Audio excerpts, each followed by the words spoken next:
Jumbo Scampi for limited. All for a price that will make you. How the hell am I supposed to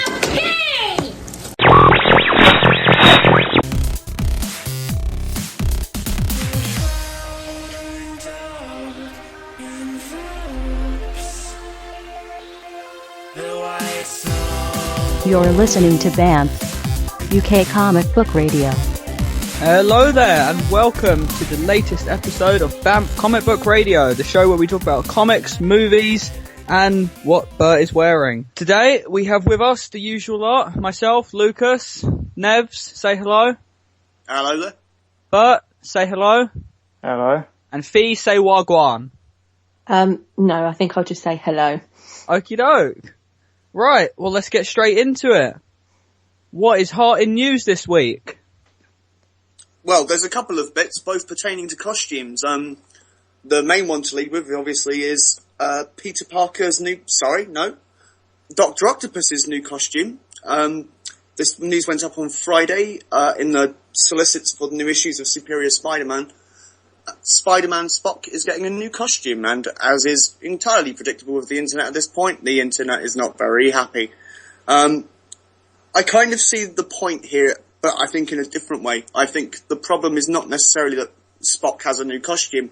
I think the problem with Superior Spider-Man now is that the whole thing is being driven by outraged events rather than actual quality storytelling. It seems to be there's a 4-month gap of a story happening, but those are always with the proviso that something incredibly game-changing is going to happen and upset the internet, and it will cry into its Spider-Man coloured tissue paper. And I think it's reached a point of saturation now where, you just go, and this issue, Aunt May becomes the Herald of Galactus. You're like, alright, fine. I think it's a very well-written comic, but I think this whole event business is certainly overshadowing it, and unnecessarily so, because I think Superior Spider-Man's a pretty good comic book. Faye, you've obviously going to have opinions of one way or the other about this. What do you think? I don't really care. I've kind of reached a point now where whatever happens in this happens, and I'll just accept it and go along with it, because it's not Peter. So I guess it's just a chance to sort of take a step back and just go along for the ride, really. Because I'm not, I've spoken about this so much, obviously, on the show already, and everybody knows what I think about Spock being Spider-Man instead of Peter and blah, blah, blah. So I don't need to sort of go over all of that again. But if Peter's not going to be Spidey for a while, then now I've just reached the point where I'm just going to sit back and just go with it. And, if that includes there being a new costume, then so be it. The costume itself is, looks, quite a bit like it's got elements of the Iron Spider costume in from just around from Civil War, just pre-Civil War, when, Peter was, working with Tony Stark and Tony designed this Iron Spider costume for him. Cause it's, for anybody who hasn't seen it, it's got sort of extra legs, kind of like spider legs and stuff. But yeah, that's, I don't really have much else to say about it, really. So everyone else seen it? Yeah, I've seen the costume, recently. It looks okay. That's about it. I mean, it doesn't look like Spider-Man. Well, it does, but it looks like Spock-da-Man. So I guess we'll just have to wait and see. Well, the other end of the spectrum, of course, is the added incentive that, I don't know if this was meant to be leaked or if it was part of the solicitation, but Spider-Man 2099 is also making a comeback as part of his whole story. Which I thought was a lot more interesting. I didn't even know what the state of the 2099 universe was, because, Ravage 2099, who cares? But I do think that was the best of the books, and obviously Peter David doesn't have a hand on this, because it looks like he's winding down a lot of his writing assignments, but I thought it was an interesting angle. Yeah, I enjoyed the Spider-Man 2099 thing, and I need to go back and reread that, actually, because it's been a long time since I read it. yeah, I'm looking forward to seeing Miguel pop up again. I think Dan Slott teased this quite a while ago, where he did a little bit of when everybody was getting very upset around the time of Amazing 700.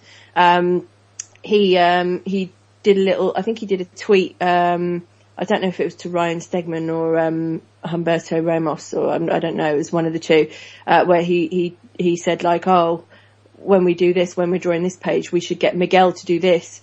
And this was before anybody knew that it was going to be Dr. Octopus who was going to be taking over as Spider-Man.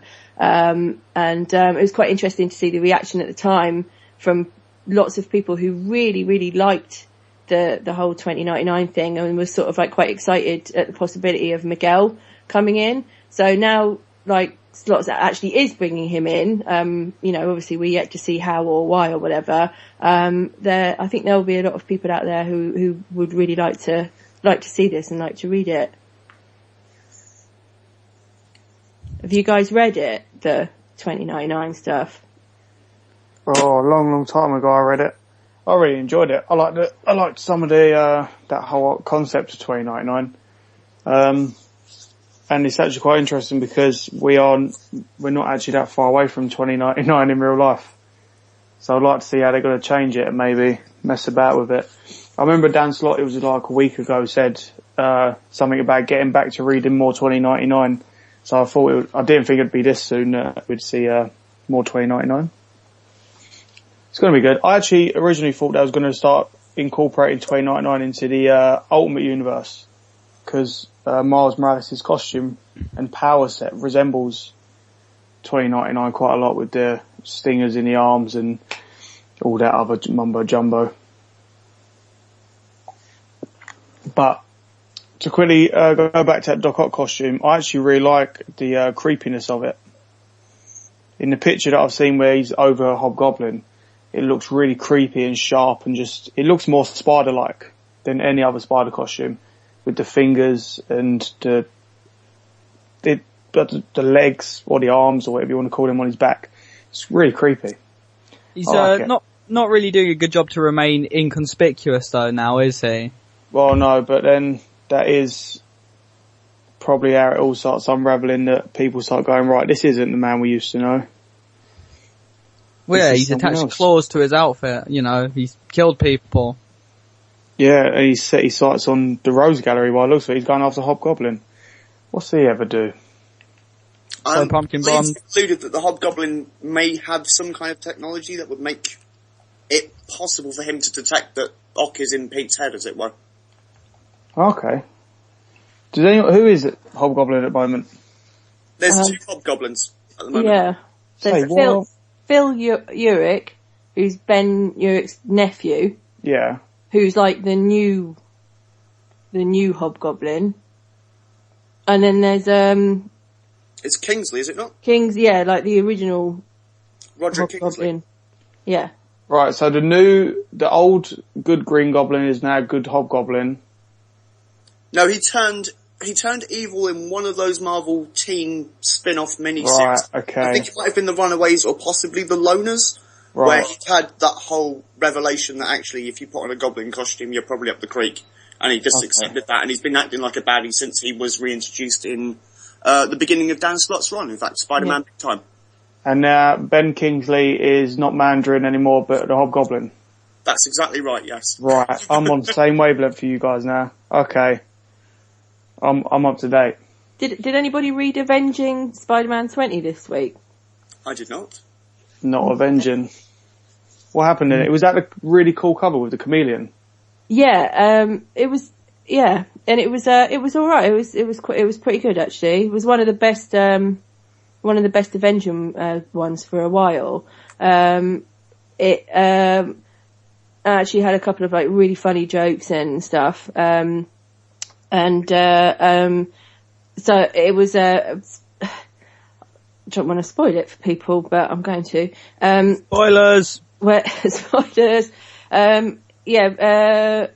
Ock decides that he needs to break into the SHIELD helicarrier because he has this plan. We don't know why yet, but he has this plan to break Chameleon out. So whilst all this is going on, some other people are also trying to break into the helicarrier to break out Chameleon as well, but Spock doesn't realise this at the time.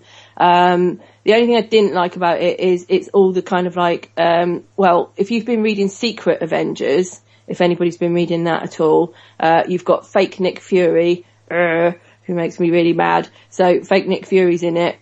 And also, Hawkeye and Black Widow, and Coulson. It's all sort of like the movie, like the Secret Avengers is very much sort of like the movie Avengers universe. And, so this is sort of like that Secret Avengers, like movie type SHIELD universe.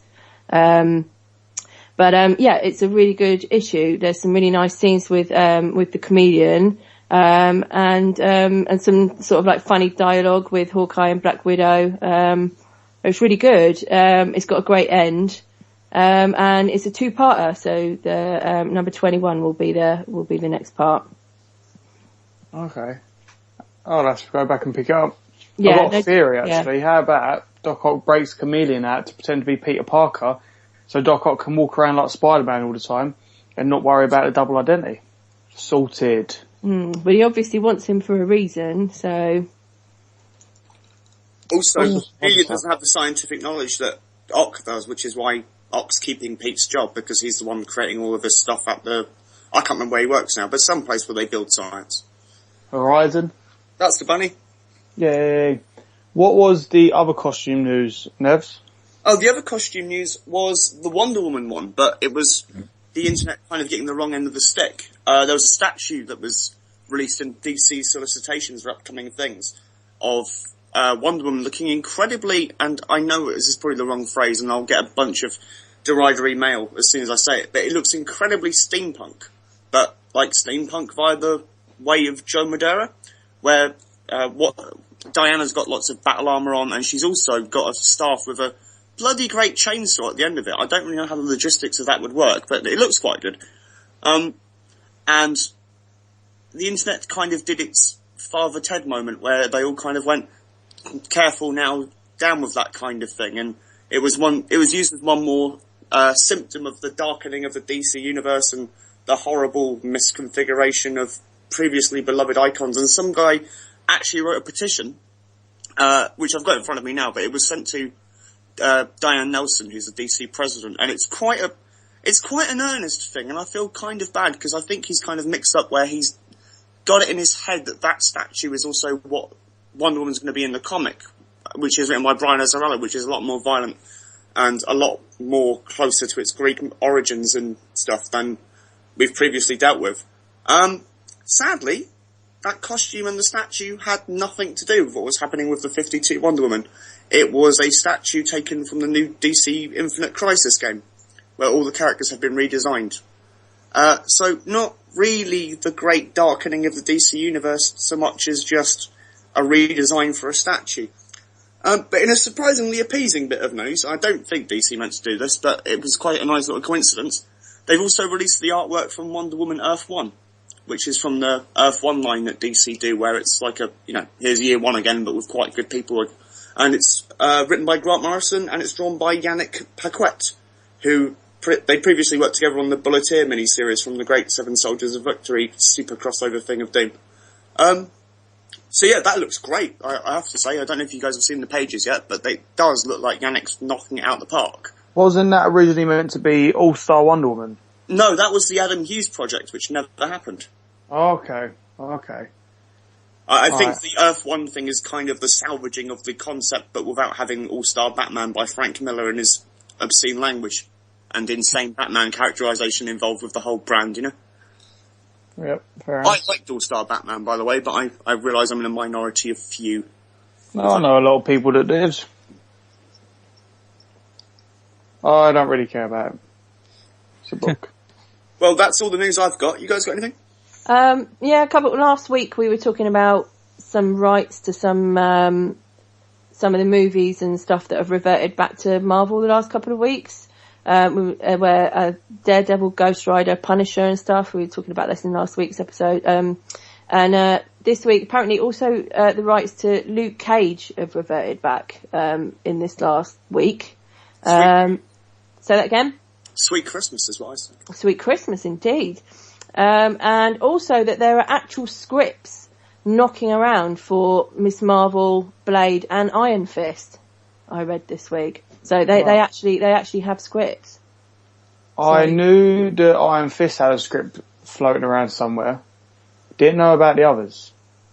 Yeah, it's literally just come out this week. So Okay, so a lot of street level books and a lot of new directions. Well, I also heard that Marvel said they want to start focusing on Doctor Strange after Yeah. Ant-Man, yeah, I heard that too. Yeah, which could be good, except for the fact that they want Patrick Dempsey wants to be Doctor Strange, the dude from Grey's Anatomy.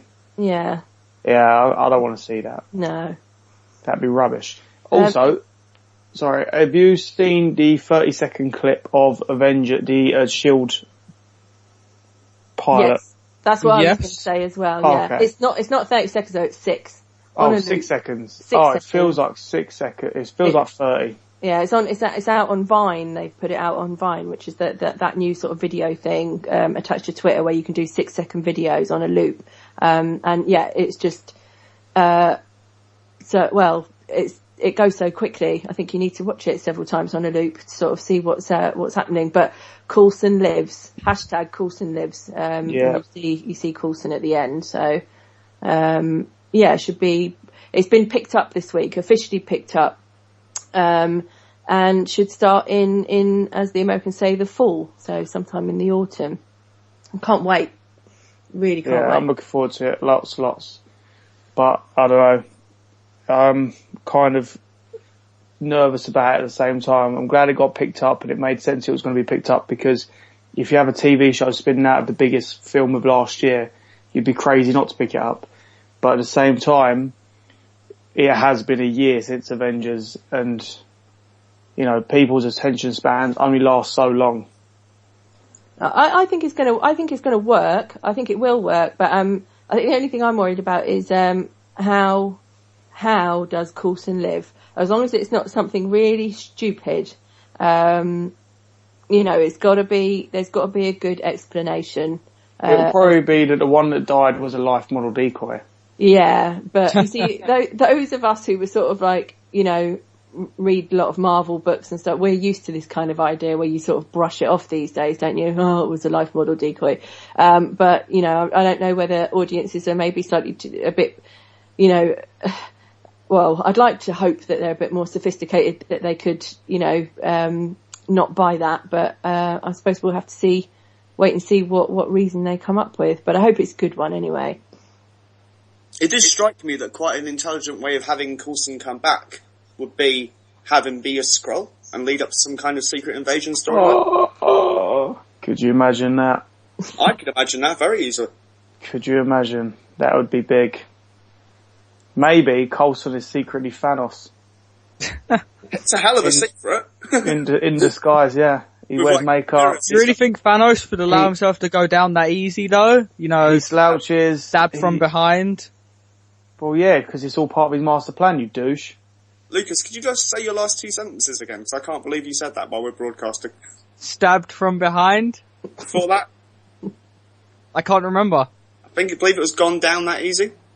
Oh yeah, I can't believe he went down that easy. Stabbed from behind. Yeah. Good, just wanted to make sure we had our level sorted. Nice. Okay, let's move the ball along. Okay, before you do that, I just wanted to chuck in one last little thing, just connected to that, because we were talking about TV shows. I know one of your favourite books, Bertie, The Sixth Gun. Yeah. Yeah, and you know that there was a pilot being made? Yeah, for a TV and I don't series? think it got picked up. Yeah, it didn't get picked up, so... But it's not dead yet. I did see a link I haven't yet searched into, but Cullen Bunn, I think it was, posted a link saying it's not dead yet. Just like Bendis' powers, it looks like it's going to get a retwist and Yeah, Hollywood magic. It could get picked up by another network yet, so yeah. I hope it does. It's a really good idea and a concept. Although, I wouldn't mind seeing a film of it Yeah. rather than a TV series. But we'll have to wait and see.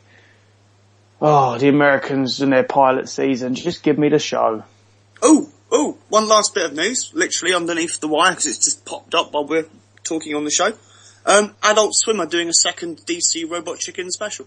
Yeah, that'll be good. Looking forward to. Lots more Aquaman jokes. Yeah. Well, it was the guys who originally wrote Twisted Toy Fair Theatre Toy Fair magazine before the whole Wizard Empire went under. But yeah, I thought Robot Chicken was a great show, and I really liked Twisted Toy Fair Theatre, so I'm looking forward to this. Yeah, it was good fun. I'll look forward to that. Does it say when that'll be? Amuse yourselves. Okie doke. Let's move the ball. Let's push it. Let's get the ball rolling onto the next subject, which is what have we been reading this week? That's the theme tune. Yep. Okay. I want Fee to start because I want to talk about a book that I also read, that you read, that we both read. Oh yeah. I've been reading loads of things this week. I've got loads of things I want to talk about, but let's kick off with this one. So, Avengers Assemble 15, AU, Age of Ultron. I talked about number 14, on the show, 2-3 weeks ago. And this is, Al Ewing has taken over writing duties from Kelly Sue DeConnick for these two, Ultron tie-in issues. And I really liked 14, which was, Black Widow's, issue with, she was in San Francisco, and what happened to her, and explained how she ended up, the way that she is in the main Age of Ultron series. Now this one, yeah, it's not as good as 14. I'll just start off by explaining the story premise a little bit. So basically, Captain Marvel's on holiday in London, of course, and when the Ultron strike happens, and she gets together with Captain Britain and Excalibur and the Black Knight, and they're sort of trying to help the people of London. It should have read really nicely and really well. Al Ewing is British, so it's set in Britain, so the dialogue should have been nice, should have flowed well, but for me it just didn't. It just sounded horribly like somebody trying far too hard to write British dialogue for an American audience, and sounded really jarring. I mean, there's even a character in there at one point says, "Nice one, Treacle." I mean, please. It does, however, mention Bagpuss. So, you win some, you lose some. Anything that mentions Bagpuss is good as far as I'm concerned. And there's a new character in there who I haven't seen before. I'm pretty sure that Al Ewing's just invented her for this comic, but Magic Boots Mel, who is literally has the worst superhero name and the worst superpower ever, where she has magic legs and can magically dribble a football and kick a football at someone's head. I mean, I literally don't have the words. It was just really terrible. Yeah, but there was a joke in it that I read which did make me laugh, which is why I told Bertie that you had to pick it up. But yeah, Bertie, what did you think? Alright, I kept quiet after reading it for a reason, because I wanted to have a go of it on the show, alright? It was like, they gave someone that isn't stupid, but is just unlucky when they think, a job. Alright. I wouldn't have thought Al Ewing was English, because it was really badly cliche writing. It was stuff that I don't say, no one I've ever met says, but I think American people think we think and say, and we don't say none of that. Al Ewing might. Al Ewing and his circle of friends might say these things, but I don't think I've ever said, "Nice one, Treacle." Never. I don't speak contrary, right? Nez probably has. I have, and it's not... Because he actually was saved by a tin of treacle, and he turned to it and went, "Nice one, Treacle." Nonetheless, No, I don't think it's as uncommon a phrase as you might think it is. And Al is definitely English. I've met him a couple of times. I don't think that's entirely fair. I think it might be phrases that you guys don't run into very often in your particular walks of life, but I don't think they're completely eradicated from the lexicon of the English language. They're not, and they are phrases that I have heard, and whatever. I'm not saying that I never have heard. It's just that, as Bertie said, it wasn't just that nice one treacle. There's several other things in there as well. It was all so cliched and so put together that when you read it, like, I mean, I don't know, as an American reading it, I'm sure it reads completely different because they'll probably read it and think, yeah, you know, these people say these things all the time. As a British person reading it, it just felt like he tried to shoehorn as many, you know, like little words and phrases in there as he possibly could, so that we were all very, very clear that we were reading something that was taking place in London, in Britain. And it was just horrible. It also, didn't work. The idea of a super person whose powers is to play football. It was just, I mean, awful. I couldn't believe my eyes. This is the same, right? We don't go, oh, there's an Australian guy, so he can play rugby. There's a Canadian guy, so his superpowers could be hockey. And there's an American whose powers could be catching a wrong-shaped football. You know, it was so, oh, God, it was like, why is she not dead, this character? Yeah. She was she was dribbling grenades around robots. See, I think it sounds great. Oh, it's awful. What's your superpower? I'm David Beckham. Yeah, basically. Well, I'm going to give Al the benefit of the doubt because he wrote my favourite comic of last year, which was Zorsa of Zilk with Brendan McCarthy. I suspect, and I haven't read it, I will confess this, I suspect if it's that cliched and archetype ridden, I reckon there's probably a point to it. Because he's not an unintelligent writer, and he's certainly capable of subtlety. Well, the thing is, I don't think there is, because as I said, 14 I really liked. I thought it was really well written. I really liked it. It was well scripted. It was well paced. It was a really, really good issue. And I wasn't that familiar with Al Ewing's work before that. And I read it and I really liked it. And I thought, I'd like to read a lot more of what he's written. You know, it was that good.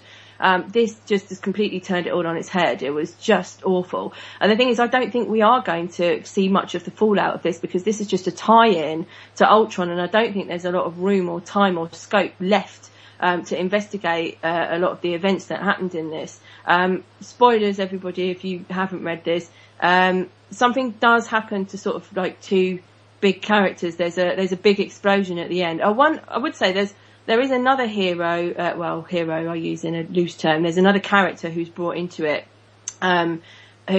Computer Graham. I didn't actually mind him. I thought it was kind of had quite an interesting idea, and he was okay. But anyway, then towards the end, there's a big explosion that happens, and thank God, Magic Boots Mel bites the dust. And something happens to Computer Graham, but also it looks like Captain Marvel and Captain Britain get blown up and are therefore dead. So I hope that gets explained or addressed at some point with what's left to come with Age of Ultron. Otherwise, you can just, you know, mind you, if it's all going to go unwritten at the end, like it never happened, then... This is the thing. I think what is happening now is kind of worse than what is the normal tie-in issue of, you don't really need this, but we've got to put it there anyway and interrupt your series. It's, yes, they gave us the option that you did have to buy it, fair enough. But then they do that knowing people will still buy it, and then they go, but that story still doesn't matter. And especially now that we've got onto this, like, issue 7 and this whole different reality in Age of Ultron, it's like, so that doesn't even, which won't be in continuity, was in continuity for like 30 seconds and is now gone. And yeah, it was a ballsy move that, because of the main event, you don't get to see followed through, which is a shame. Also, on the side note, I really like from MI13, I really like the character of Excalibur, that lady. Can't remember her name now. Phaser. Yes, she's I really like her. I do too, and I did in Paul Cornell's MI13 series, and I'd like to see her yeah, I'd like to see all of those sort of British characters. I mean, I really like Pete Wisdom and stuff as well. So, you know, bring MI13 back, I say. Yeah, that's the one good thing about this book. It reminded me of those characters and that they should be put back into the circulation of Marvel. You know, I think they could easily push it. Just on the subject of MI13, I have to say, and I normally like Paul Cornell stuff, but I think the only person who should be allowed to write Pete Wisdom is Warren Ellis.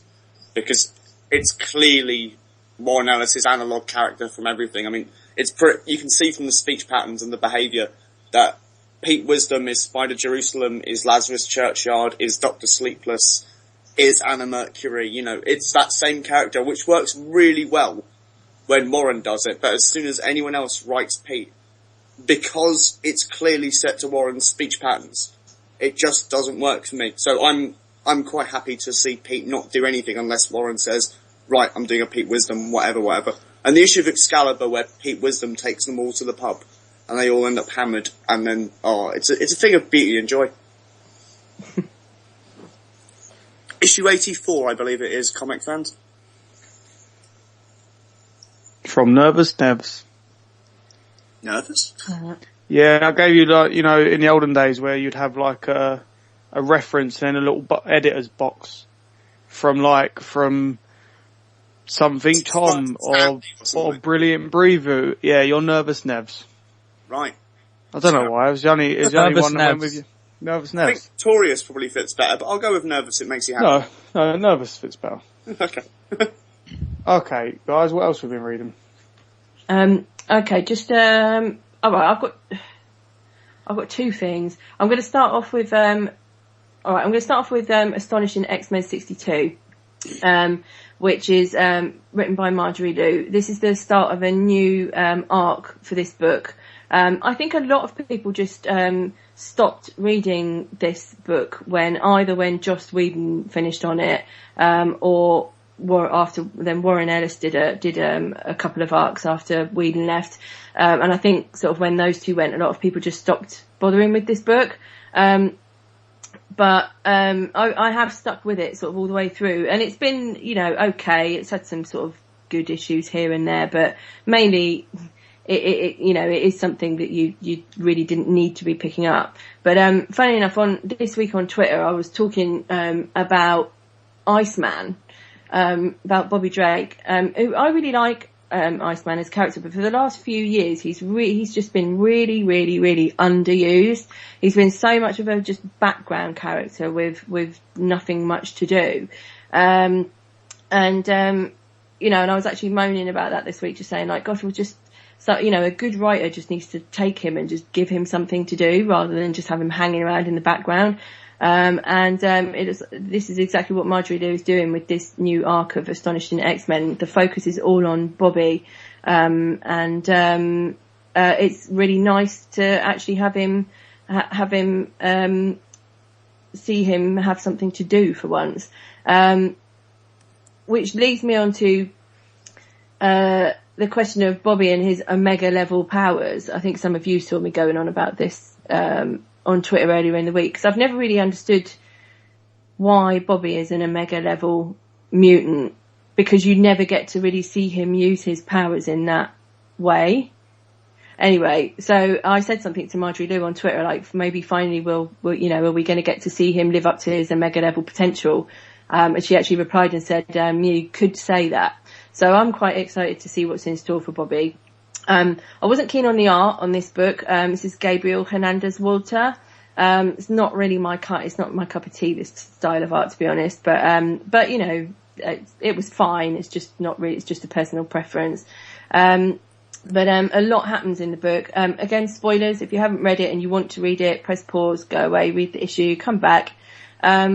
We see Bobby, this is taking place after this extermination crossover that just happened, which I didn't like, by the way. And we see Bobby's in a cafe having tea with Kitty and Gambit, and I can't remember who else is there. And then all of his ex-girlfriends start turning up. Opal, you'll probably remember these characters from years back.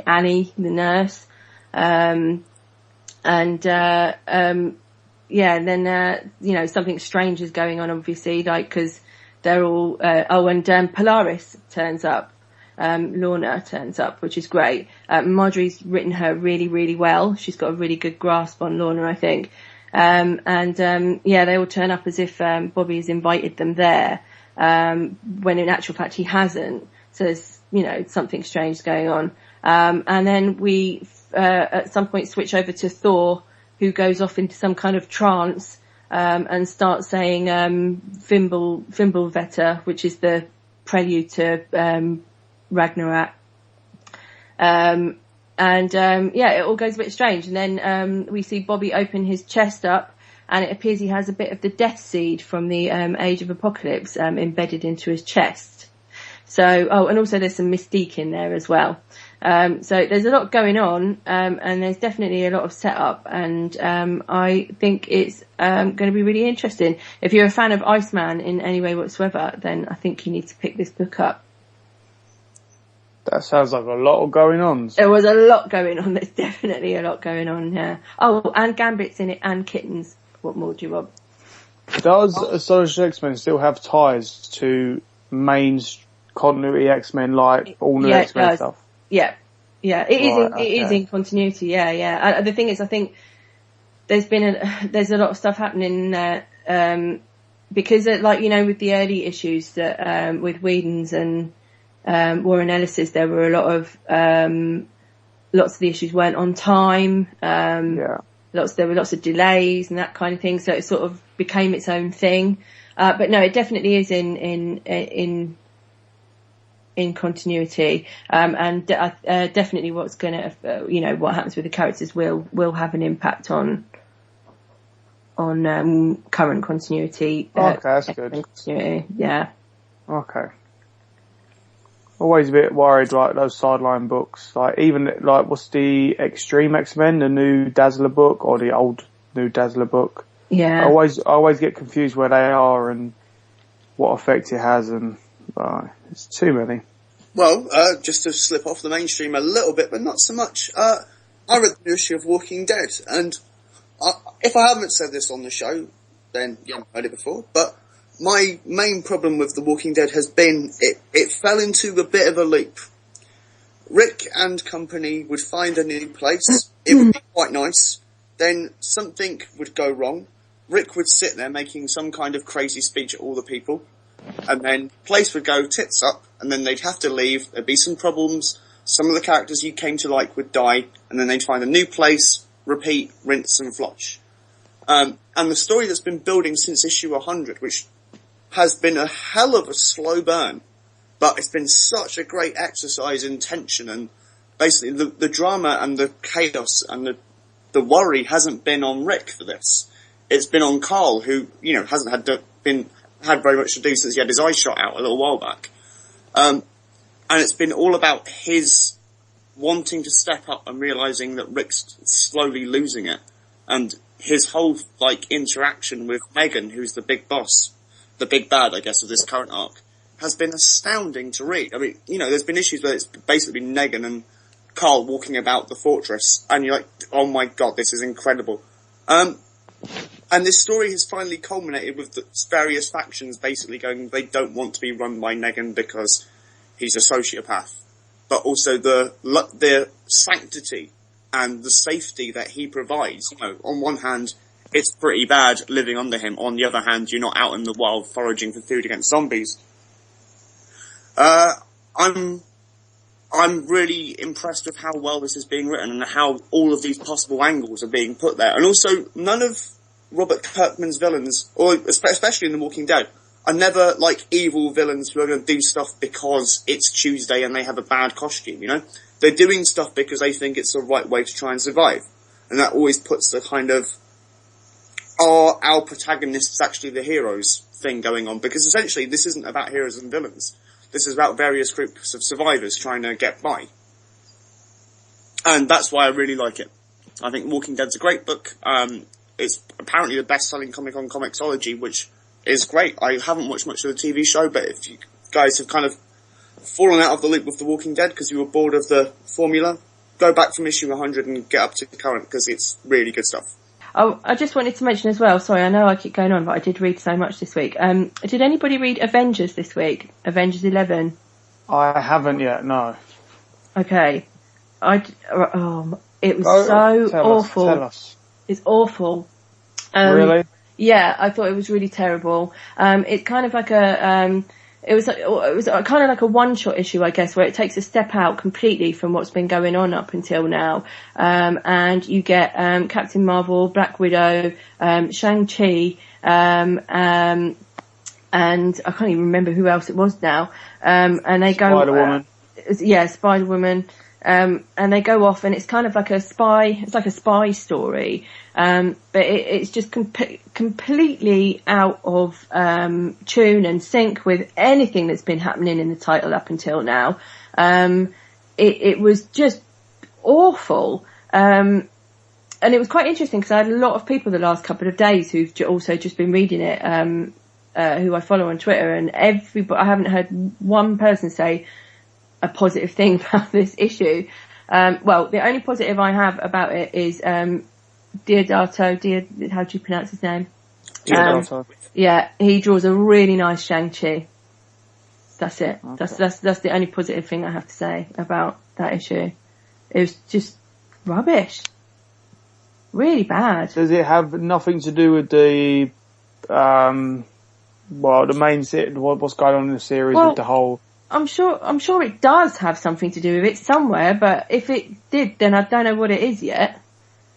It's they go to AIM are doing what AIM do and are trying to sell some kind of bioweapon, and they go to try and find out, what the weapon, what the prototype is, but why? I've no idea. I'm sure it will all become clear at some point, but it was just rubbish. At the moment, Jonathan Hickman's Avengers is the only way to describe it is it will all, like, not even describe it, just the reassuring thing of it will be everything will make sense in the end.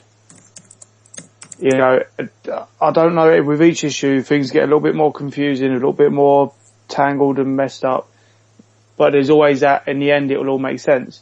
I made the mistake last time saying this with Grant Morrison's Action Comics, and by the end of it, none of it made sense. And I fear that by the end of all this, it won't make sense. But then maybe that's because I'm not reading the Avengers. Maybe I have to read both for it to make sense. I don't know.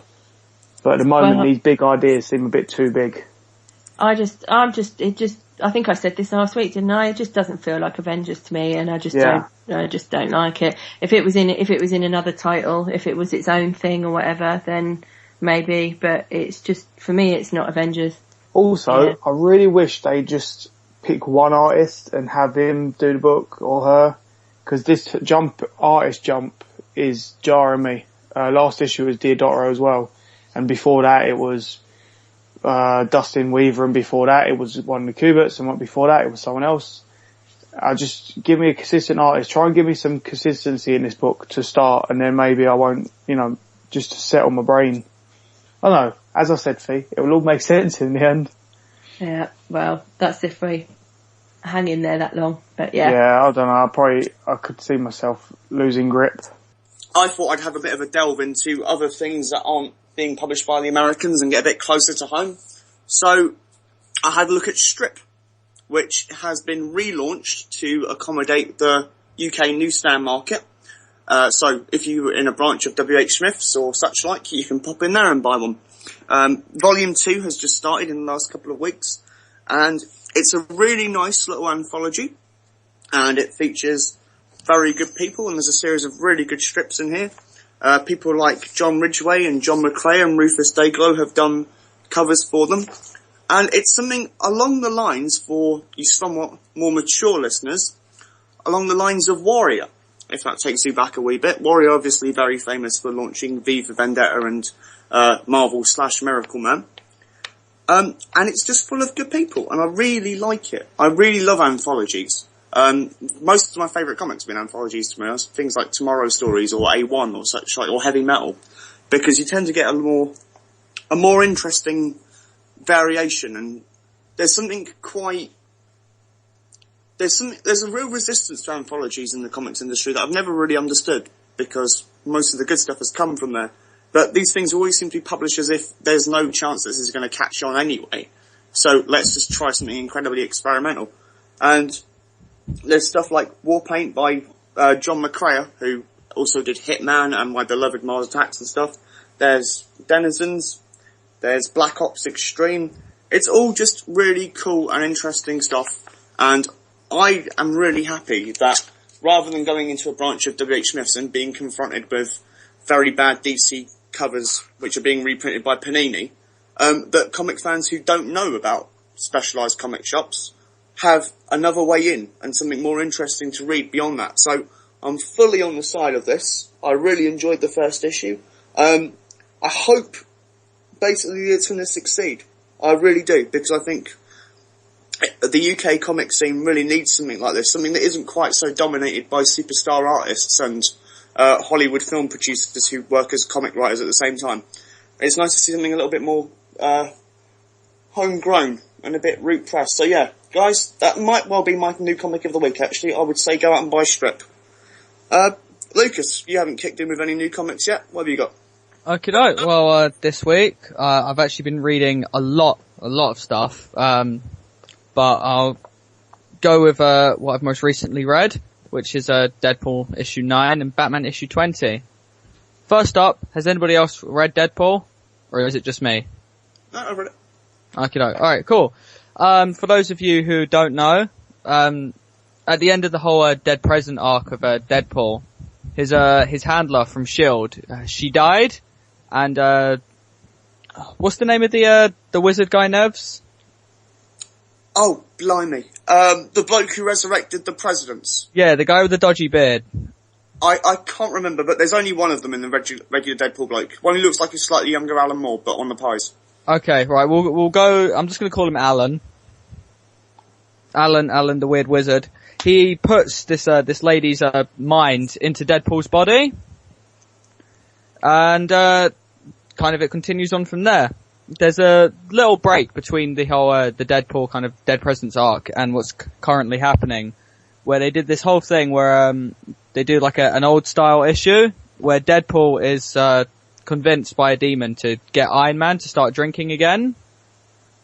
So, Deadpool does this, but kind of gets around all the small print and dresses up in the Iron Man costume, goes on a bit of a drunken binge, and causes this demon to get in a whole load of trouble with Mephisto.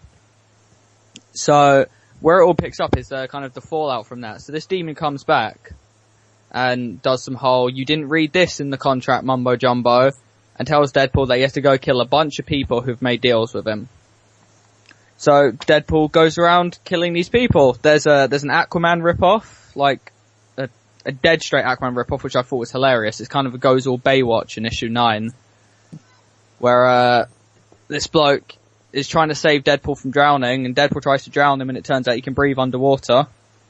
And he summons some sharks to come get Deadpool. So after being torn apart by sharks and rescued by this same man who tried to kill him, Deadpool puts a sword through him. Job done, really.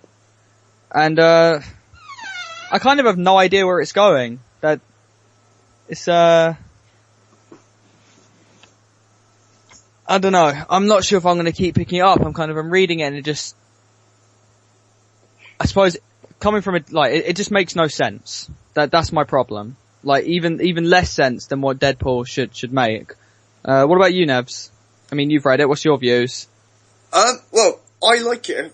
I like the insanity of Deadpool, and I like its complete irreverence to all of those previously sacred Marvel texts. You know, I'm quite sure at some point Deadpool's going to jump back in time and you'll see the Green Goblin knocking Gwen Stacy off the bridge, and he's just going to, like, use her as a yo-yo or something.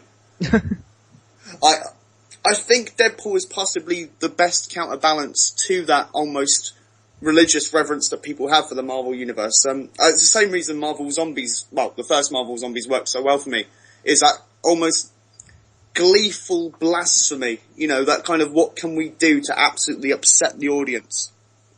So I'm all on the side of Deadpool, and I'll take I wasn't overwhelmed with the issue you're talking about, but I did think, you know what, this is probably more of a blip.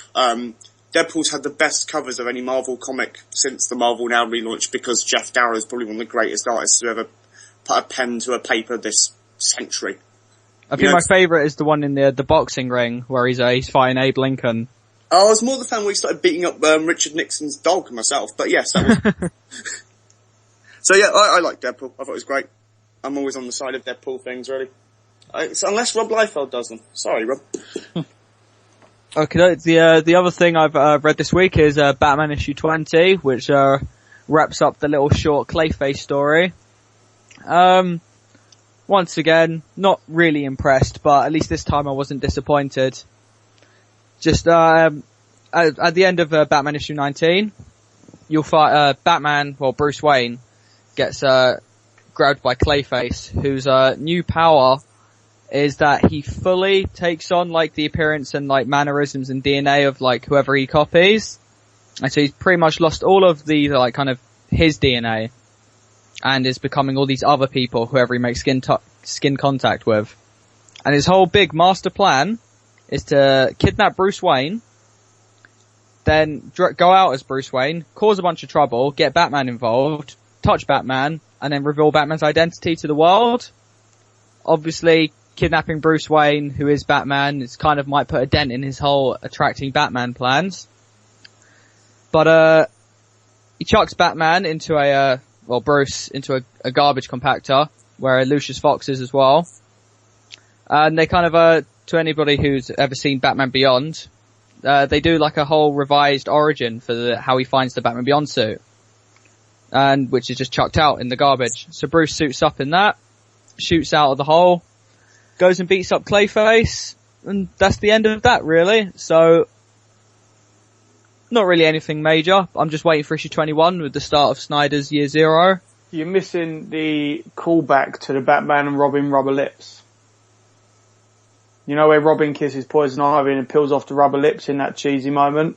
Batman does it in this. Yeah, no, towards the end, Batman traps Clayface, but Clayface manages to get a touch on him. And just as Gordon and the GCPD show up, like, Clayface is like, okay, right, you may have trapped me, but now I'm going to reveal your identity. Oh, Batman is Bruce Wayne. And then they're all like, what? And then Batman's like, no, it's okay. It was a fiber something. It was some long-winded, basically, I had Bruce Wayne's DNA on my face. And all of the GCPD just fall for it. It's really stupid. But then Clayface makes a jibe. Bruce Wayne's son, Damian, like being killed and everything. And Batman kind of rages out a little bit. So, he kind of just did give away his identity to about, six other like police officers. It's really stupid. It's literally like I'm wearing this so stupid, but because it's Batman, they just believe it. In fact, one second. Let me just grab the exact line itself. No, don't, because I want it to forever remain. I've got Bruce Wayne's DNA on my face. No, there's a really, really good line. Right. Bruce Wayne's DNA. Oh, here we go. It's simple. It's a fiber mask, which he took off an impression from Bruce Wayne after saving him from a crusher. Why are you gonna ruin it? It was Bruce Wayne's DNA on his face.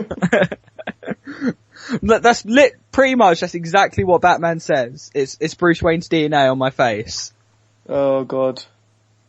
So Coulson got stabbed from behind and Batman has Bruce Wayne's DNA on his face. Yep. Well, do you know what, boys? That actually leads me perfectly onto my next book. Go for it, man. This leads me to one of my favourite books of the last few years, actually. It's written by the film director, and I've got to give a special shout out to Sarango Comics, as she helped me with the pronunciation of the fella's name, by Alejandro Jodorowsky. Thank you, Sarango Comics. I hope you're enjoying listening to the show while you're at the gym. Who has written so much good comics. So much. The Meta Barons, the Incal, the White Llama.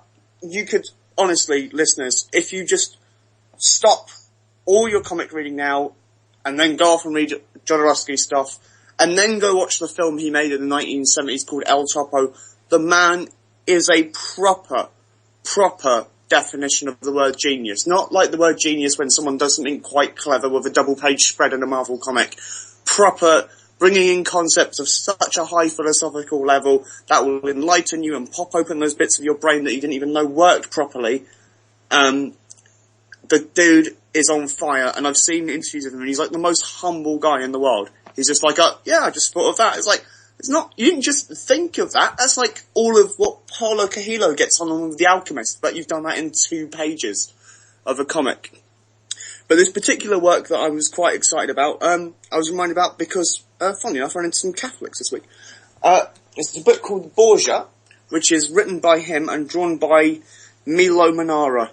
I don't know if we have an adult spoilers theme sound yet, but by golly, if there's a book that would require us inventing that, this is it. This is Borgia, which is drawn by an equal genius of the field called Milo Manara, who has written things like Gulliver and El Gaucho, and do you know what?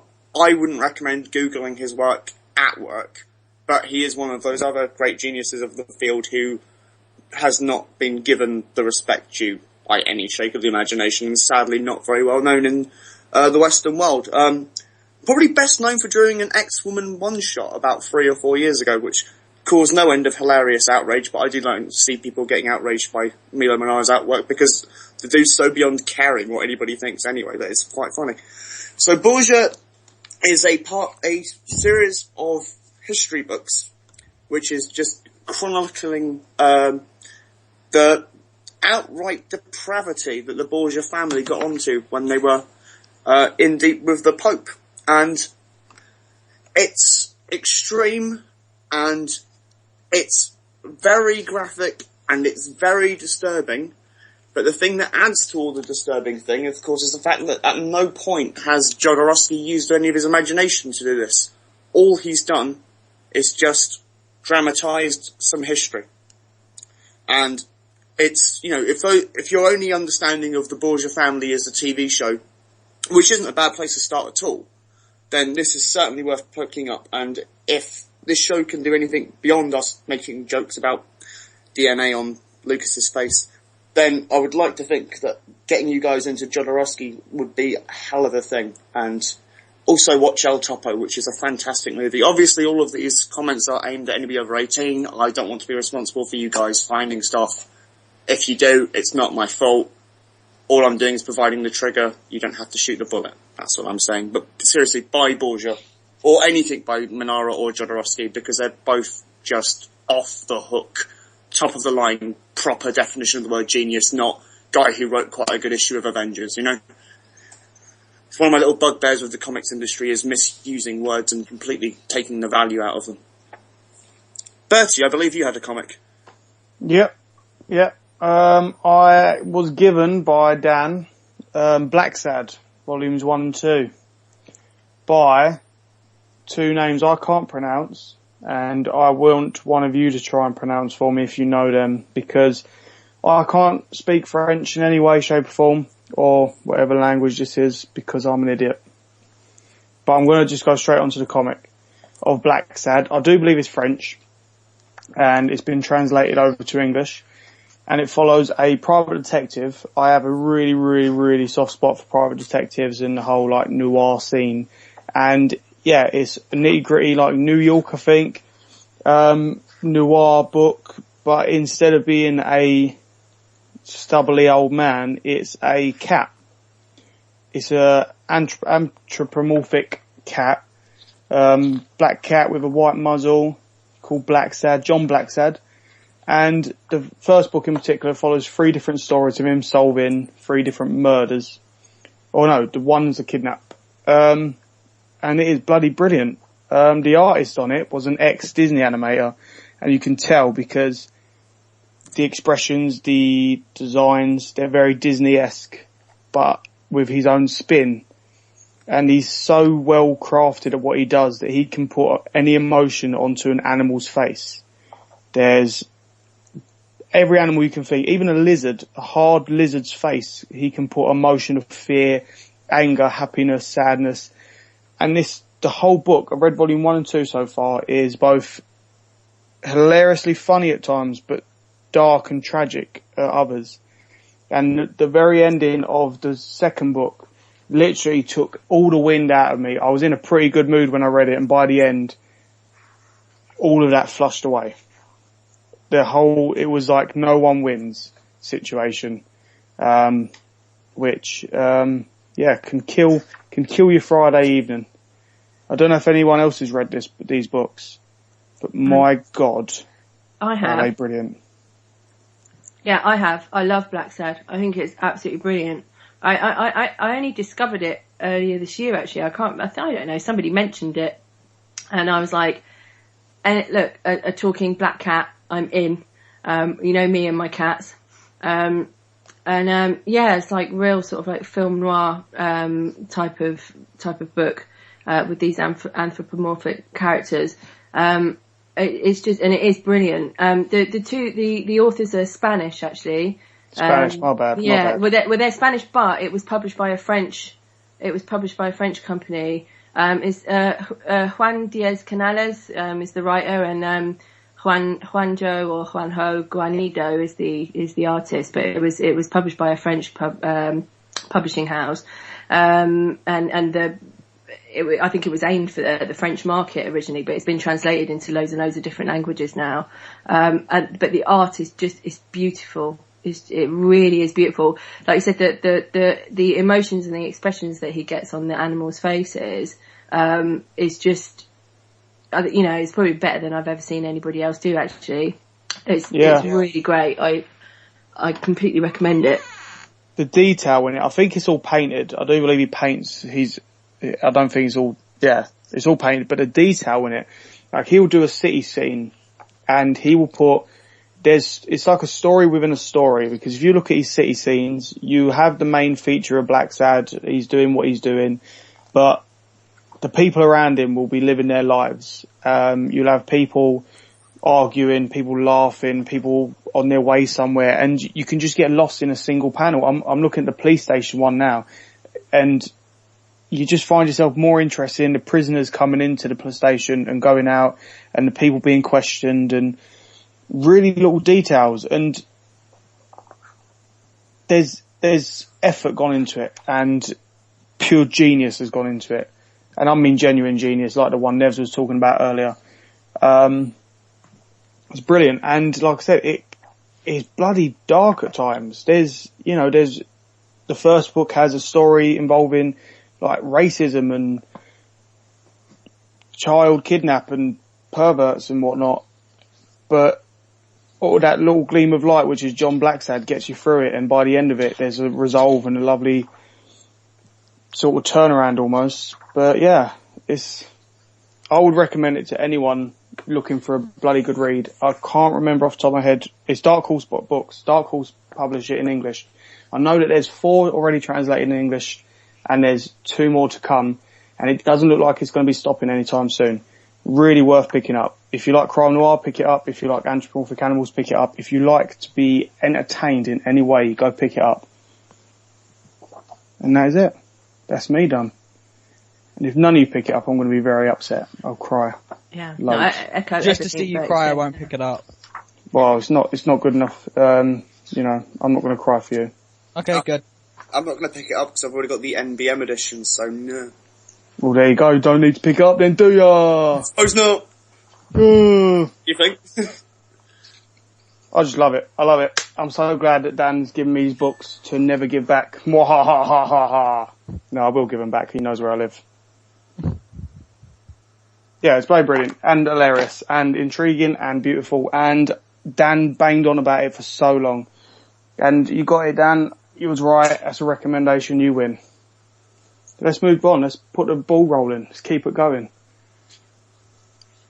Okay, well, I suppose Mystery Comics. Whoa. Did you add dubstep to my? It was an attempt at dubstep, but it turned more into like an alien ship landing. That's pretty much what dubstep is. Yeah. Okay, well. Tonight, sweeping generalisations. Yes. There's been a slight change up to how Mystery Comics work. Instead of each of us being given a singular comic to read, we all get given 2 comics, and we all read the same 2 comics, and then we discuss them all. So that's how Mystery Comics work now. So the 2 Mystery Comics this week were Private Eye and 10,000 grand, was it? 10 Or was grand. it 10 grand? 10 grand, 10,000 grand, 100 grand, it's all money. What should we start off with then, guys? Anyone. I'm happy. Flip a coin. Let's start with Private Eye.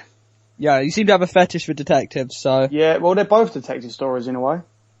In a way. Yeah, let's start with Private Eye. Again, a private investigator detective story, but with a weird twist in a weird world. And I'm going to start off by saying I really enjoyed it. What about you guys? Did you enjoy it? Did you hate it? I liked it. Once again, it's like kind of, you know, me. It takes me a while to read something new and actually, get into it. I know you. Unfortunately. What about you, Nez? What do you think? I've got a lot to say about it, but I want to get your opinions in. I loved it so much.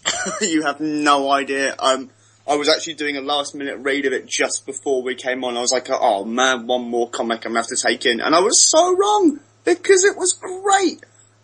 It's a comic designed for the format of a laptop, which makes life so much easier.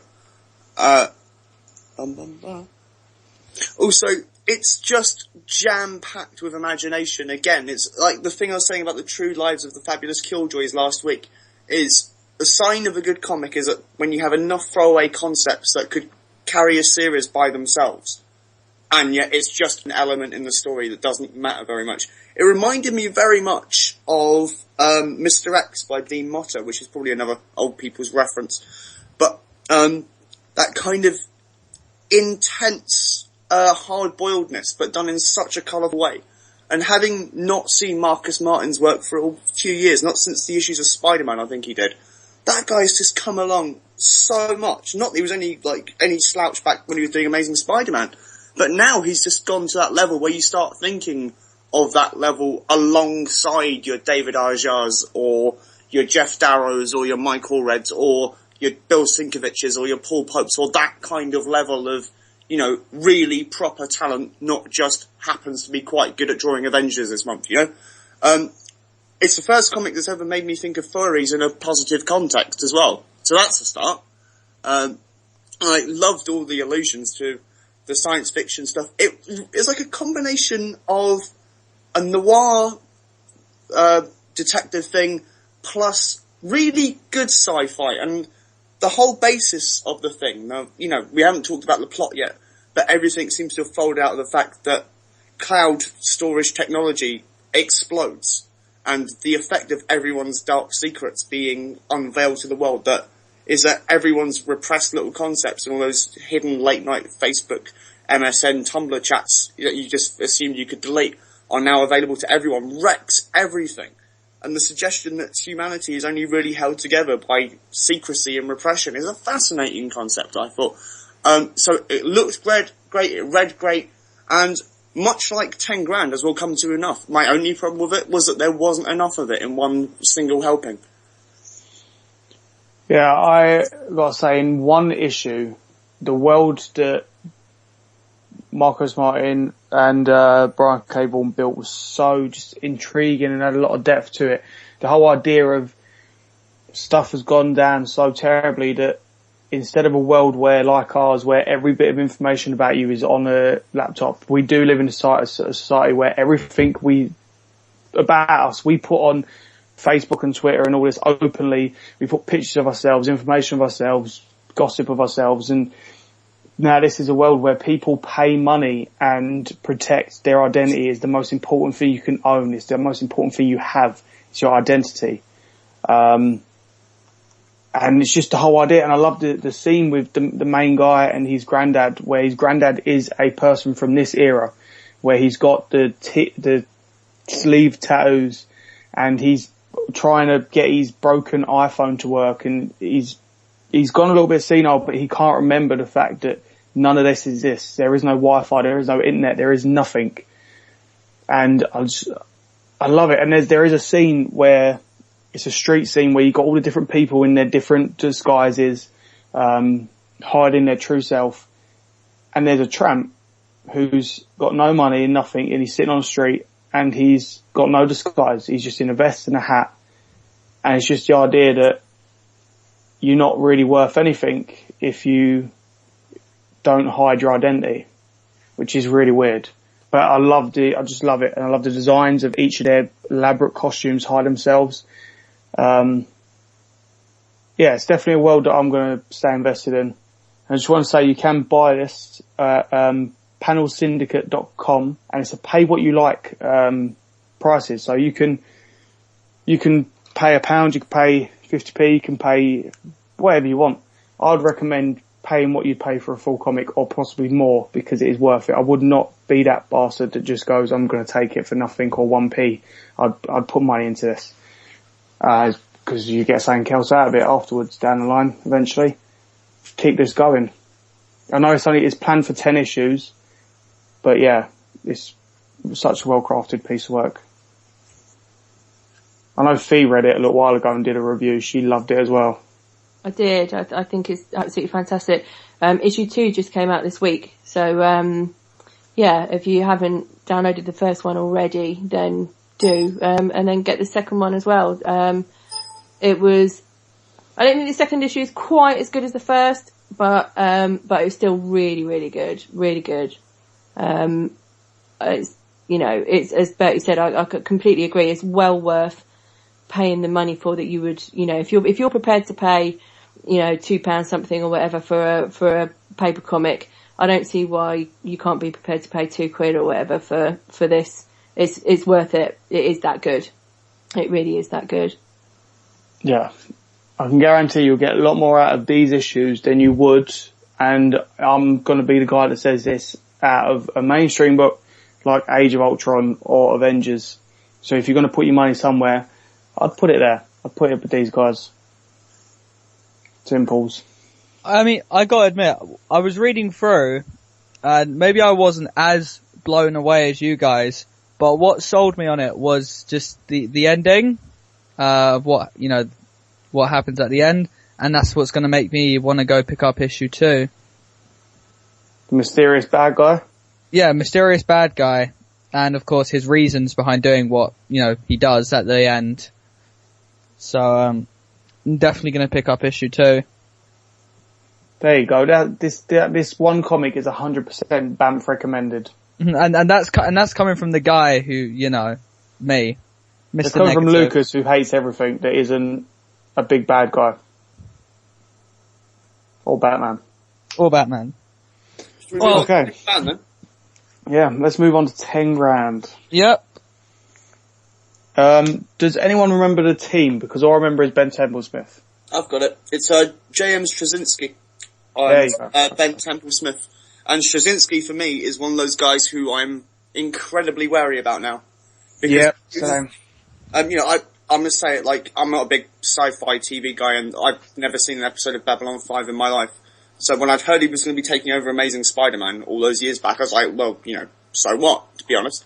And, obviously I was the idiot, because I'll maintain, much as I can hear Fee sharpening her nails, I prefer to say this, Straczynski wrote the best run of Amazing Spider-Man since maybe Stan Lee, I'd say, because his run of Amazing Spider-Mans was not about continuing stuff, it was about resolving stuff. And that was the thing that really made his amazing run amazing, is that he inadvertently pointed out how redundant all these old tropes were. It's like, how many times is Aunt May gonna not know that Pete is blah, blah, blah. I mean, that you were all intelligent enough to work out why I would like a comic that is about resolution rather than carrying on a narrative pointlessly, because that's not really how narratives work. Anyway, but he's also turned out that run of Superman when Superman started walking for no real reason, and then didn't finish it. Yeah. And turned out that not particularly great run on Wonder Woman, and his run on the 12 was pretty good, was hard by coming out so infrequently. So he's one of those guys like a Grant Morrison or like a Mark Miller or a Warren Ellis for me, where it might be incredible or it might just be 25p comic stuffer, you know?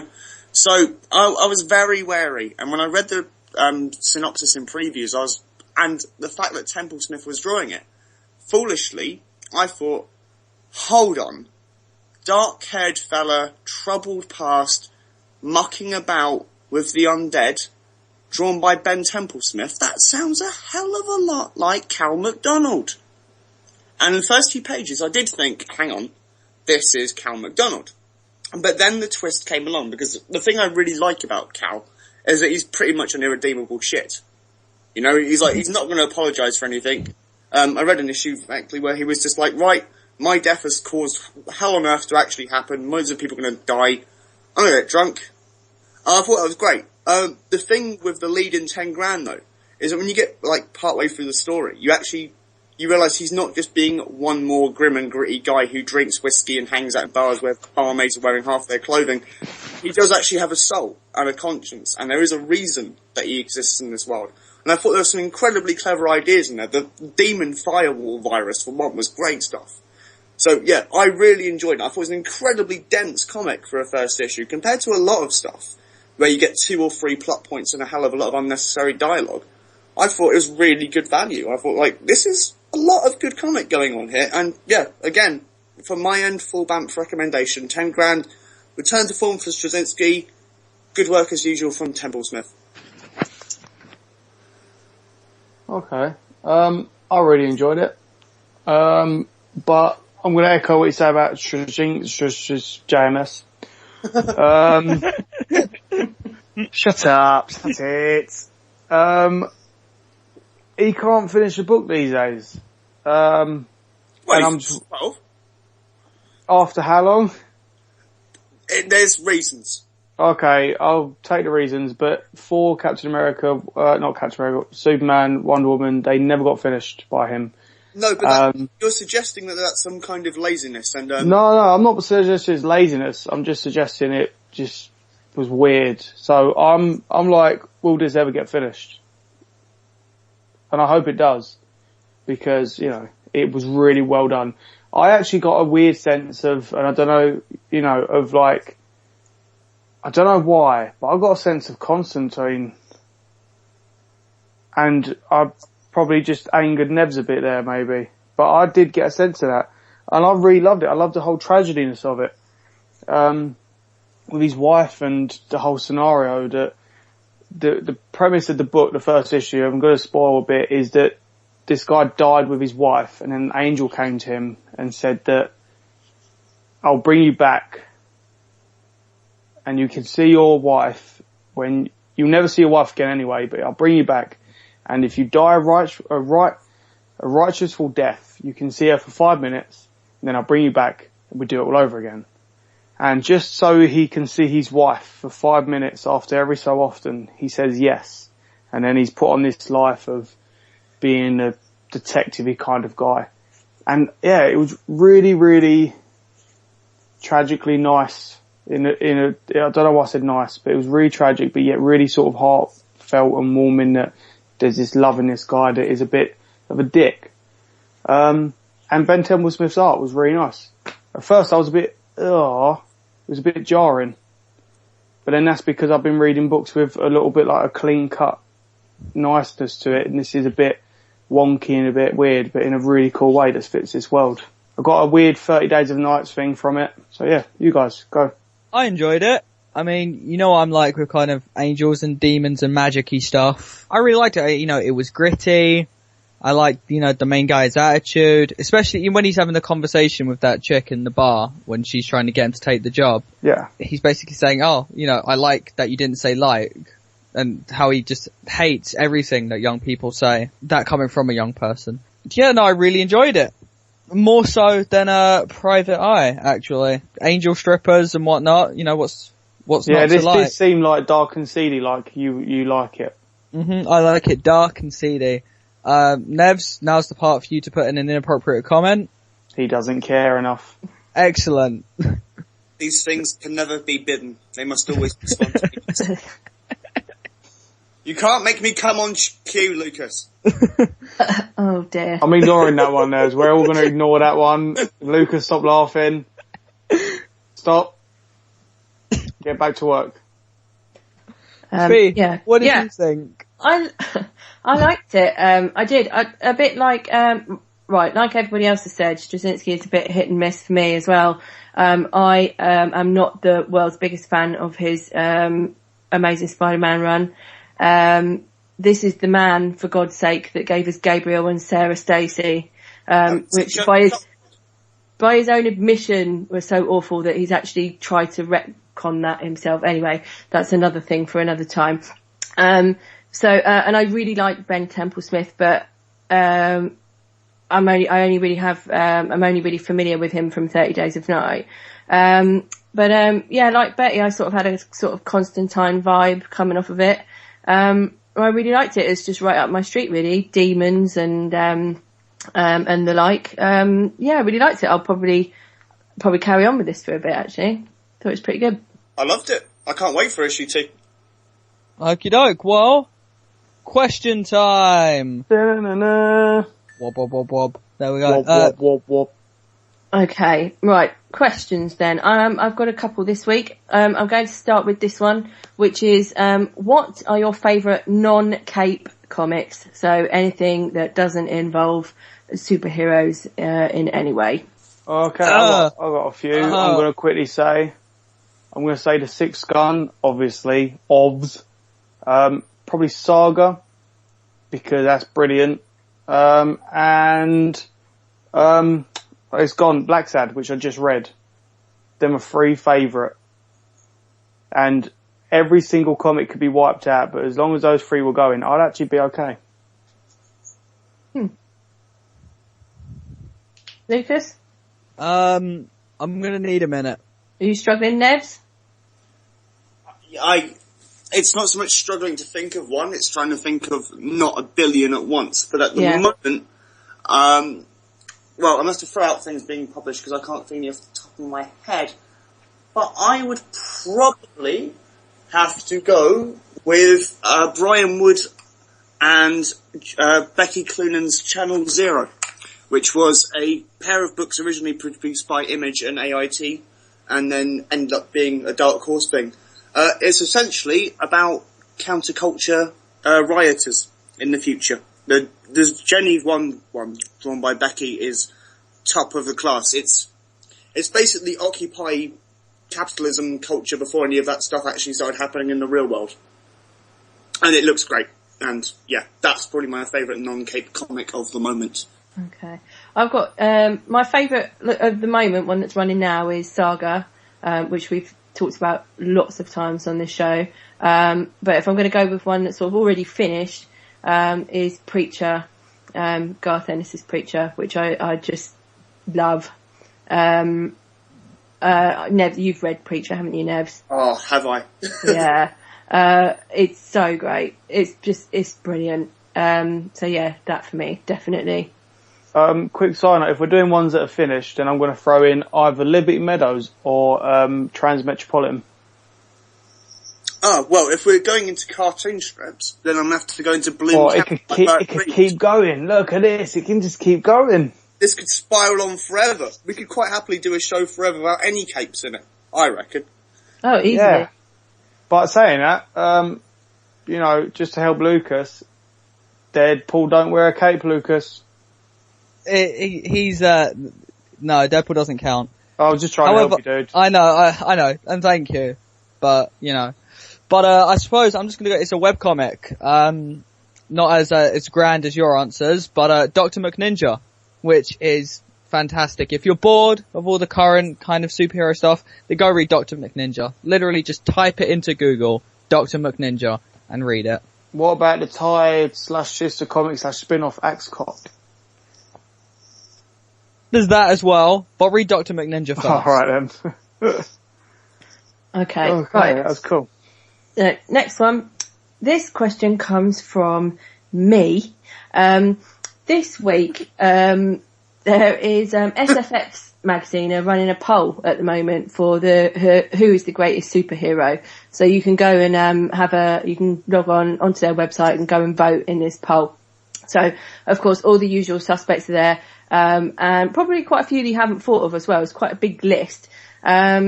anyway, I posted up a link to this poll on Twitter this week, and told everybody to go and vote in it. And I said, but of course, like there's any argument about who the greatest superhero of all time is. It's Miles Morales' Spider-Man. It's Peter Parker, obviously, Spider-Man. Not really there's just no contest. And I was like, cue the arguments. Little did I know that I literally did spark off a massive argument amongst some of my Twitter followers, that actually ended up almost getting a little bit nasty. It really sort of, didn't turn very nice. So, but my question to you is not who is the greatest superhero, because that literally could take up an entire show. It would just be Hank Pym. I was actually going to agree with you, Fee, but still. Yeah, well, Miracle. we've all got our favourites, and it's for another time. But what started the argument off on Twitter was that somebody said to me, it can't be anybody from Marvel. It is only between Batman and Superman, and Spider-Man is not even on the same level as Batman and Superman. He's not iconic. Wow. In any way whatsoever. That person knows Jack. Now coming from a Batman fan, right? No, that's no. Yeah. No. Obviously he's completely wrong. But wouldn't listen to me at all, and, or anybody else. And I think everybody else who interjected was pretty much agreeing that, if you're going to name the top three, then it's going to be, Spider-Man, Batman and Superman, really. Isn't it? At the end of the day, the most well-known with this is the argument that was put to me, that Spider-Man doesn't have as much history or backstory as either Batman or Superman. Well, that's true. Yeah, because of the 30-year gap or 20-something year gap. 25 years. 25-year gap, but Spider-Man was sort of like one of the very first relatable superheroes. In the sense that it was... I'm not disagreeing, I'm just playing devil's advocate that literally, chronologically, Batman and Superman have more actual content and recognition in the public eye because of that extended life than Spider-Man does. Yeah, but do you think that? Do you really think that, Nevs? Do you think that if you went out to people on the street and you said to people, name me a superhero, just randomly, right, to people on the street, and that people were just going to go, whatever, the first name that comes into their head, do you not think that for many, many, many people that the first one that they would say would be Spider-Man? Because I think, especially for kids, I think now. Spidey. I think that's such an infinite variable question that it's impossible to answer. It's like, it would depend on who you get, wouldn't it? Well, it would, but what I'm saying is, do you not think that... one's more recognisable than the other. I'm just agreeing with the bloke's point that there is more history to Batman and Superman than there is Spider-Man. I'm not saying... but that's purely in terms of the amount of time that they've been around, of course, but you can't say everybody knows... Right, everybody will recognise Superman's S. Everybody will recognise the Batman symbol, but everybody additionally will recognise Spider-Man's mask. Everybody knows Spider-Man's origin story, as well as everybody knows Superman's or Batman's. Also, you just start singing the opening to Spider-Man's theme tune, you can get a whole room to join Spider-Man in. But not right now, whatever a Lucas. spider can. That was Peter Cade's early act. But seriously, I do think that in that 25 years, yeah, they've been around a bit longer, but in the shorter time Spider-Man has been back, the publisher and the character have made a big impact with their character. That he is somehow shot and just forgotten that 25-year gap, and he's on level with those in recognisableness. You can easily say that he's so recognisable. That's the reason why at the Thanksgiving parade there's always a Spider-Man balloon and not a Superman or Batman balloon going through New York City. Exactly. Well, if we're going for sheer, numbers being made off the back of a thing, then, the Spider-Man character wasn't involved in the biggest movies in the world that happened in the last 2 years. That was the Avengers. But before that, it was Dark Knight. And Spider-Man had 3 goes. There were at least 3 Spider-Man movies before Dark Knight Returns happened, right? So that's 3 attempts with the same franchise, which didn't actually have the recognition and the sales that Batman did. Bear in mind though, that the first Spider-Man movie is kind of what brought superheroes back to kind of like, the public eye. That kind of set the standard. The Batman movie is the movie that did that. No, that's like 10, 20, I'm on about for like, the current generation. I mean, this whole summer film. blockbuster, the whole idea of the summer blockbuster being a superhero movie started with Spider-Man 1. Batman 1.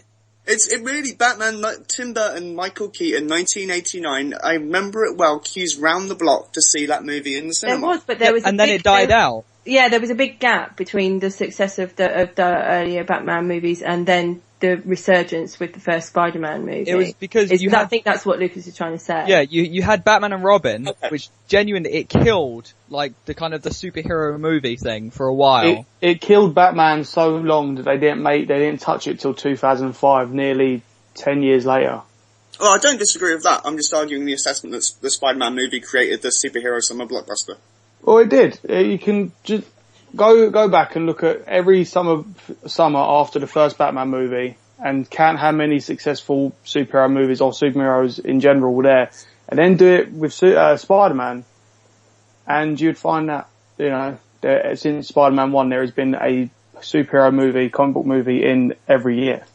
Okay, I might be lost here. What's the actual question? Is the question, is Spider-Man as recognisable a property with the general public as Batman and Superman? Or is that what we're actually talking about? Yeah, but my question was, it was put to me that Spider-Man is not on the same level in terms of, being a great superhero as Superman and Batman. And my question to you was, do you agree or disagree? Well, I think we have to define what you mean by the word great. Well, in terms of... Iconic? Yeah, being iconic and being recognisable. So basically, is it as strong a brand name? Yeah, I guess. Right, okay. Well, then, yeah, probably. There you go. We got there in the end. It's an interesting discussion. But yeah, I do think Spider-Man's up there, man. Yeah, definitely. Yeah, some people got very, very, very upset with this debate. It was quite interesting to see. But it's everybody gets my point is everybody has their favourite, but you can't then, just because you decide that Batman's your favourite or that Spider-Man is your favourite, that you can't then turn around and say that the others therefore don't have the same merit and they don't matter as much, because that is quite clearly nonsense. But, as we all came to the conclusion of at the end, they're all great role models, and really that's what matters. So there you go. Yeah, if you can stay in the public eye for as many years as Batman, Superman or Spider-Man, then that just proves the point. Despite the Batman and Robin movie or the Nicholas Hammond movie. Despite the really bad movies, yeah. 3 with Richard Pryor. Bat nipples! Bat crotch. It's just it's all body parts and Batman with you tonight, Lucas. Yeah, do you know what, maybe me and Batman are gonna get a room, but enough of that. Our final question of the night, which is, what is, our favourite, comic style movie that wasn't a comic? Ooh. Just thought of a cracking one. Go on. Okay, I'm going to quickly open. I saw the example that someone gave us, and I'm going to kind of agree with it, of Fifth Element. I bloody love Fifth Element. Definitely. I love it to pieces, and if you want an even better Fifth Element, I know that Mobius did a book a little while back that Fifth Element stole a lot of ideas from. And I think it's a brilliant film, and if it steals ideas from somewhere and becomes that brilliant, then that means the place they stole it from is even more brilliant. So yeah, Fifth Element for me. I'm in agreement with Bertie there. Boosh. Fifth Element. For once, me and Bert are in agreement. This barely happens. Okay. I'm gonna go with Blade Runner. Oh, nice. Oh! Don't disagree with me to then agree with Fee, because Yeah, but can you not see like Blade Runner being like such a like amazing Such an iconic series? film. But yeah, definitely one of the greatest movies ever made. Ever. God, we could talk about movies all day Oh, long, but God. we're not gonna because otherwise Lucas Yeah. will disagree with me. I'll disagree with you, then start Oh. agreeing with, and then if Nev says something good, I'll agree with Yeah, Nevs. go and then, on, Nevs. We're gonna try and get Lucas split 3 ways. That wasn't intended. This has got to stop. This is 3 weeks in a row. Oh, this is definitely the innuendo show, isn't it? So, Disgust me. he said, reforming his character, opening a can of beer. My favourite comic-based movie that isn't actually based on a comic, but kind of is, but isn't. It's based on the styling of a comic, but not actually based on an actual comic, is Creepshow by George Romero and Stephen King. For, again, younger listeners, like Lucas. It's, I just saw that again, weirdly, about a month ago. Just funny you should mention that. Anyway, carry on. So, for people who are not aware of the film or the comics they're based on, they are based on Vault of Horror and Crypt of Terror, which were created by Bill Gaines in the 50s and were pretty much the main reason the comics code existed, because they were all full of, like, knives to the eye and women getting their heads chopped off in the front cover and all this kind of stuff. It was brilliantly lurid, disgusting, completely socially irredeemable stuff, but so much fun. It was when people talk about comics being hidden underneath the beds and read at the dark of night and a torch being shone on the bed clothing and just full of things that would give you nightmare, they were basically talking about this stuff. And Stephen King and George Romero are humongous fans of this material, and they came together with Bill Gaines in the possibly late 70s, early 80s, and decided they were going to make a film, which was a series of episodes, like an EC anthology book. So you'd have one story about a guy who came back from the dead because he wanted his birthday cake after his ungrateful daughter killed him. And then you have another story about a guy who caught his wife cheating on him with another guy and then buries them both in the stand, but they come back from the dead and kill him. And it's full of like really great people like Ed Harris and Ted Danson and Leslie Nielsen. There are only ever 3 made, and the third one's not as great, but the first one's on like a super special edition DVD, and Creepshow basically is the best comic turned into a movie that isn't based on an actual comic. Watch Creepshow! Well, the good news is I'm not split 3 ways. Only 2. I'm not sure if that's worse. Well, you know, it's me who's getting split. Right. Oh, can I quickly say one thing? Lev, just now you said younger listeners like Lucas. I've got to keep saying this. I'm actually like younger than Lucas. But you seem much more mature. I know. It's unreal. Trust me, have you ever actually met Bert, like, properly? I'm a massive idiot. I know, but you don't keep on dropping yourself into Batman's DNA, so, you know, you probably... That's very true. That's very true. That is also true. But on that note, I believe that brings us to the end of the show. Dun, dun, dun, dun. So, Dun, dun, dun, dun. sad music aside. It's the whole But the honours are yours. Okay, everyone, this has been BAMF Comics Radio. This is goodbye. Don't forget, before we go, to like, subscribe, review, tell your friends, follow us on Twitter, like our page, all that stuff. Don't forget about our YouTube channel. Don't forget our YouTube channel. We, like I said last week, we are currently working on getting some stuff up there that you can see our faces on. So yeah, that'll give you nightmares. And that is it. That's us. We're out. We're going to all say bye. Say bye, everyone. Bye! Bye! www.wearearcade.com